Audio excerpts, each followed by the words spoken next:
BPF দলৰ হৈ পেলাই মই প্ৰথমতে আপোনাৰ সকলোকে মই স্বাগতম জনাইছোঁ।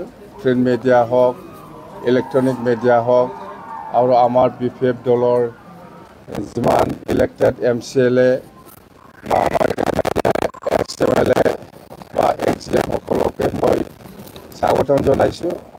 যিহেতু যোৱাকালি বিপিএফ দলৰ যিটো ৰিজাল্ট সকলোৱে গম পাইছে। যোৱাকালি যিটো BTC নিৰ্বাচনৰ ৰিজাল্ট সেইটো চবেই গম পাইছে যে আমি বিপিএফ দল হিচাপে 28 সিটত আমি বিজয়ী হৈছে। তো আমি আজি বিপিএফ দল হিচাপে ইমাৰ্জেঞ্চি আমি PMB মিটিং আমি বহিছোঁ যে আগন্তুক যিটো চৰকাৰ বনাবলৈ গৈ আছে বিপিএফ দল হিচাপে, সেইটো আমি দল হিচাপে কেনেকৈ চৰকাৰ গঠন হোৱাৰ আগত যিখিনি আমাৰ দল হিচাপে কাম কৰিব লগা আছে বা কাক কাক মাতিব লাগে, কেনেকৈ আমি লৈ যাম সোয়াৰিং চেৰিমনিলৈকে, সেইখিনি এজেণ্ডা লৈ পেলাই আমি আলোচনা কৰিছোঁ। জাষ্ট আপোনালোকক মই কৰি পেলাই শুনাব বিচাৰিছোঁ। আমাৰ ভাইচ প্ৰেচিডেণ্ট ডাঙৰীয়াই আমাৰ আজি যিখিনি ৰেজলিউশ্যন লৈছে আমি দল হিচাপে, সেইখিনি PMB মিটিঙত সেইখিনি আমাৰ ভাইচ প্ৰেচিডেণ্ট সূৰ্য বসুমতাৰী ডাঙৰীয়াই কৰি পেলাই শুনাই দিব। ইয়াৰ পিছত আপোনালোকে যদি কিবা সুধিব লগা আছে, ইয়াত মই আছোঁ, আপোনালোকৰ কাৰণে মই ৰেডি। যিটো আপোনালোকে যদি কিবা নতুনকৈ জানিব লগা আছে বা সুধিব লগা আছে, সেইটো মই ৰেডি আছোঁ। মুঠতে আজি PMB মিটিঙত যিখিনি আমি ৰেজলিউশ্যন লৈছে, সিদ্ধান্ত লৈছে, সেইখিনি কথাটো ৰিটেন আমি কৰি পেলাই শুনাবৰ কাৰণে মই সূৰ্য বসুমতাৰী ডাঙৰীয়াক মই অনুৰোধ জনাইছোঁ। ইয়াৰ পিছত আপোনালোকে যিকোনো প্ৰশ্ন আপোনালোকে সুধিব পাৰিব। এনেকুৱা আমাৰ বিজেপিৰ লগত পাৰ্টনাৰ হ'ব নহ'ব এনেকুৱা আমাৰ আজি আলোচনা হোৱা নাই। অহাকালি আমি গভৰ্ণৰ ডাঙৰীয়াক আমি লগ কৰিম। ইয়াৰ পিছত যিহেতু আমাৰ দায়িত্ব আছে চিফ মিনিষ্টাৰ ডাঙৰীয়াক লগ কৰা বা ইনভাইট কৰা, সেই হিচাপে আমি চিফ মিনিষ্টাৰ ডাঙৰীয়াক আমি অহাকালি লগ কৰিম।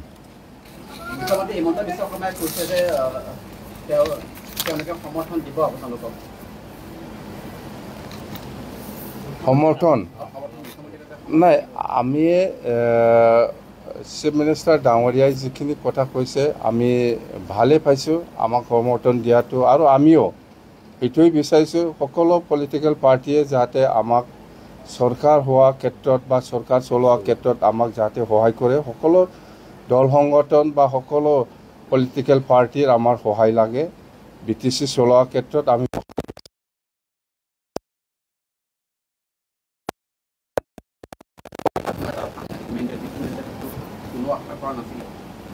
নাই, সেইটো অলৰেডি আমাৰ PMBয়ে আলোচনা কৰিছে। আমি কৈছোঁ যে বিপিএফ দল হিচাপে যিখিনি ইলেকশ্যনৰ সময়ত ইস্তাহাৰত দি পেলাই যিখিনি প্ৰচাৰ চলাইছোঁ আমি, যে ৰাইজক কিছুমান নিডছ যিটো মানে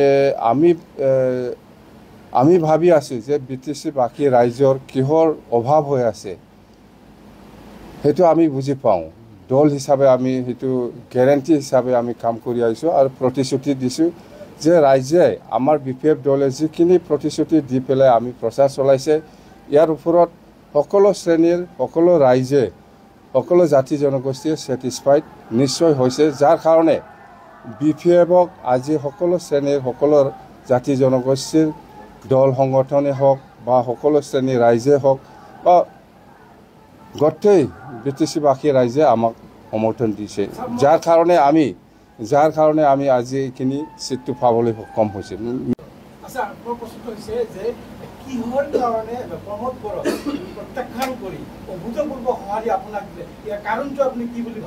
কাৰণ সেইটোৱে মই অলপ আগত যিটো কৈছে যে প্ৰমোদ বড়োৱে BTCবাসী ৰাইজক যেনেকুৱা কাম কৰি দিম বুলি প্ৰতিশ্ৰুতি দিছিলে, ইয়াত ভিতৰত এটাও কাম হোৱা নাই।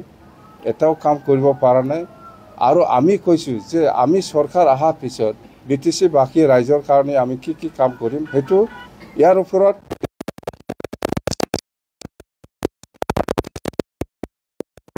সকলো শ্ৰেণী সকলো ৰাইজে আমাক সমৰ্থন দিছে বুলি আমি অনুভৱ কৰিছোঁ নহ'লে BPF দলে আজিৰ দিনত এনেকুৱা চিট পোৱাটো অসম্ভৱ কথা নিশ্চয় ছেটিছফাইড হৈছে আৰু আমি যেনেকৈ প্ৰতিশ্ৰুতি দিছে এনেকৈ আমি কাম কৰিম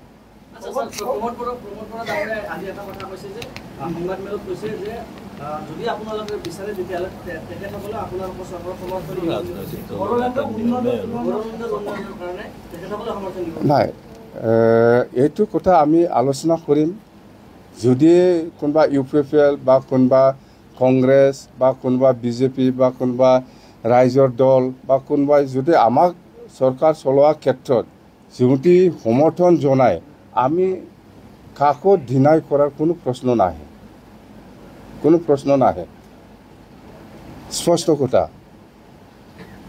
মুখ্যমন্ত্ৰী ডাঙৰীয়াই কৈছে যে BPF জয় লাভ কৰা মানে NDA জয় UPPL জয় লাভ কৰা মানে NDA জয় BPFৰ লগত আপোনালোকৰ কেতিয়াও সংঘাত ক্ষমা কৰিব BJPৰ লগত আপোনালোকৰ সংঘাত নাই UPPL আৰু BPFক একলগ কৰাৰ কাৰণে চেষ্টা কৰি আছে নাই ইয়াৰ আমি BPF দল হিচাপে আমি ইলেকশ্যনত আগৰ পৰাই আমি কৈ আহিছোঁ যে কোনোবা দলে কোনোবা সংগঠনে আমাৰ BPFক ছাপোৰ্ট কৰাৰ ক্ষেত্ৰত আমাৰ ক'ব লগা একো নাই আমি ওয়েলকাম জনাইছোঁ যেনেবা আপোনালোকে দেখিছে JSPয়ে এটা সময়ত আমাক ছাপোৰ্ট দিম বুলি আমাক ক'ব লগা একো নাই ওয়েলকাম জনাইছোঁ এটা সময়ত UDFে আমাক ছাপোৰ্ট কৰিছিল ওয়েলকাম কৰিছোঁ আমি এটা সময়ত কংগ্ৰেছে আমাক ছাপোৰ্ট কৰিছিল আমি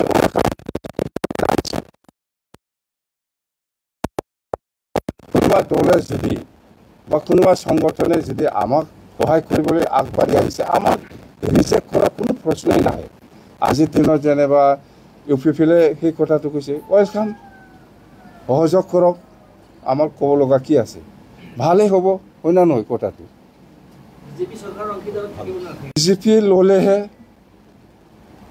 BJP ল'লেহে আমি ইচ্ছা কৰি কৰবাত যদি BJP লগত থাকিম কোনোবা কংগ্ৰেছৰ লগত থাকিম আমি ক'ব পাৰে আমি সৰু পাৰ্টি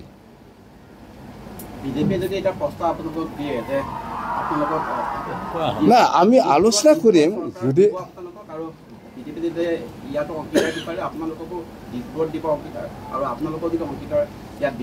নাই আমি আমাৰ দল এনেকুৱা আমি সদায় কৈ আহিছোঁ BPF দল যেতিয়া নেকি গঠন হৈছে তেতিয়াৰ পৰাই আমি কৈ আহিছোঁ আমি BTC সকলো জাতি জনগোষ্ঠীৰ স্বাৰ্থত আমি কাম কৰি যাম ইয়াৰ ক্ষেত্ৰত যদি কংগ্ৰেছৰ লগত থাকি পেলাই আমাৰ যিখিনি নিডছ BTC সকলো জাতি জনগোষ্ঠী সেইটো যদি ফুলফিল হয় কংগ্ৰেছৰ লগতো থাকিম আজি BJP চৰকাৰে চলাই আছে BJPয়ে যদি কয় আমাৰ BTC বাকী ৰাইজৰ সকলো জাতি জনগোষ্ঠীৰ স্বাৰ্থত আমাক যদি সহায় কৰে আমি আছোঁ ৰাষ্ট্ৰীয় দল BJPয়ে যিদৰে এবাৰ নিৰ্বাচনী প্ৰচাৰ চলাইছিল তাৰ পিছতো এটা আঞ্চলিক দল বড়ো নেতা আঞ্চলিক দলত যি ধৰণৰ মেণ্ডেট দিলে সকলোৱে চৰ্চা কৰিছে যে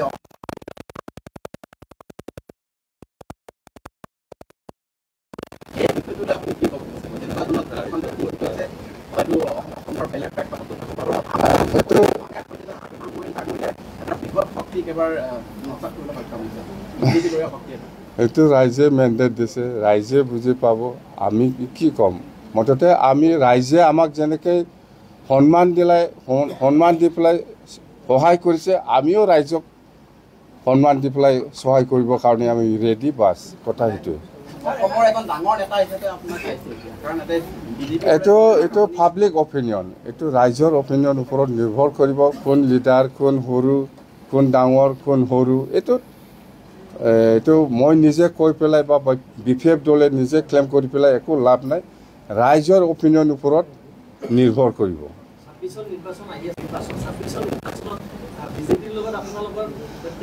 ফাইনাল ছেমি ফাইনাল একো নাই ভাই এতিয়া BPFে চৰকাৰ বনাবলৈ গৈ আছে আজি যদি কোনোবা কংগ্ৰেছ বা কোনোবা UPPL বা কোনোবা বিজেপি বা কোনোবা দলে যদি আমাক সহায় কৰিবলৈ আগবাঢ়ি আহে আমাৰ ক'ব লগা একো নাই, আমি ফেমিলিত আলোচনা কৰিব।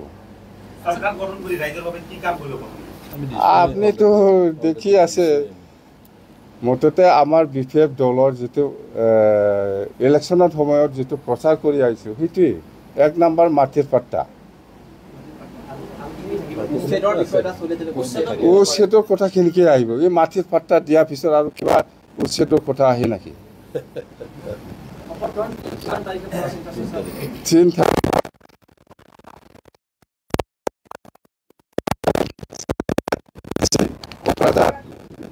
কোকৰাঝাৰত হ'ব, জাগা সৰু হ'ব, ডাঙৰ মুঠতে আমি পাব্লিকে যদি বিচাৰে ডাঙৰকৈ বনাব লাগে আমি কৰিম। মুঠতে আমাৰ অৰ্থেকিং চেৰিমনিটো আমি 3 তাৰিখ ফিক্স কৰিছোঁ।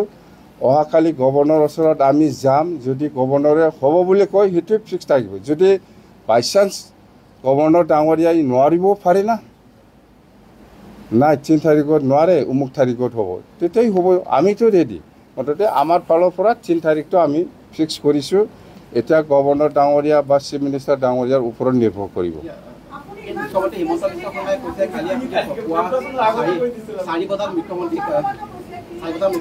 নাই আমি এইটো হ'ল আপোনালোকে কওকচোন, মইতো সেই কথাটো কোৱাই নাই।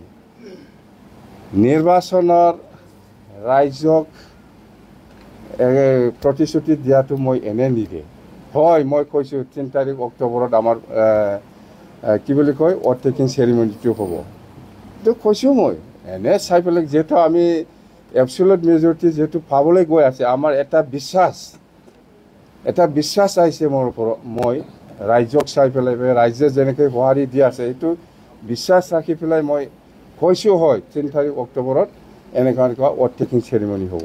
আৰু ইয়াত গেষ্ট হিচাপেতো চিফ গেষ্ট হিচাপেতো গভৰ্ণৰ ডাঙৰীয়া থাকিবই, ইয়াৰ পিছত আমাৰ চিফ মিনিষ্টাৰ ডাঙৰীয়া থাকিবই, সেইবিলাকতো আমি কৈছোঁ হয়।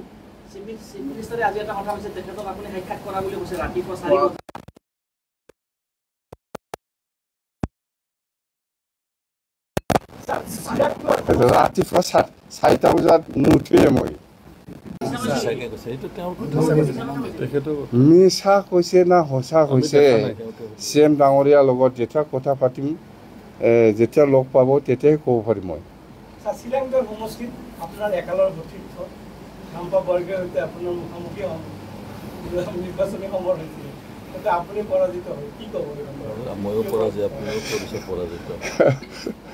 কাম্পা জিকিছে, পাব্লিক মেণ্ডেট আছে, সেইকাৰণে জিকিছে চিৰাংগড়ত। এইটো পাব্লিক মেণ্ডেট, এইটো ইয়াৰ ওপৰত সমালোচনা কৰি লাভ নাই। ঠিক আছে।